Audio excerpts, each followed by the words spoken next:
అందరూ వాళ్ళ గూడు దగ్గరికి వచ్చేశారు. ఈ స్థలం మనం వ్యవసాయం చేయడానికి చాలా బాగుంటుంది.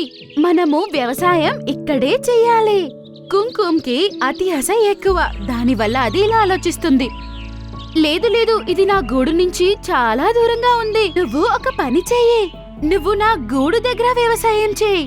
నేను పంటని అక్కడి నుంచి చూసుకుంటా. అరే బా, నువ్వు కరెక్ట్ గా చెప్పావు. ఇద్దరు కలిసి కష్టపడి వ్యవసాయం చేశారు. అక్కడ బఠానీ పండించారు. తోటలో బఠానీ పండాయి. సహోదరి, ఇక్కడ చూడు, మన తోటలో బాగా పంట పెరిగింది. ఇక మీదట మనం ఏమీ వెతుక్కుని వెళ్లాల్సిన అవసరం లేదు కదా. బఠానీలు పండిన తర్వాత మనం పంచుకుందాం. కరెక్ట్ గానే చెప్పావు. బఠానీలు పండిన తర్వాత మనం పంచుకుందాం. రెండు పక్షులు రాత్రి అవ్వగానే వాటి గూటిలో పడుకోవడానికి వెళ్ళాయి. అప్పుడు కుంకుమ ఇలా ఆలోచిస్తుంది. బఠానీలు పండగానే మేము సమానంగా పంచుకోవాలి. నేను ఎందుకిలా చేయకూడదు? నేను కొన్ని బఠానీలు తీసుకొచ్చి నా గూడులో పెట్టుకుంటాను. అది ఇలా ఆలోచించి తోటకు వెళ్తుంది.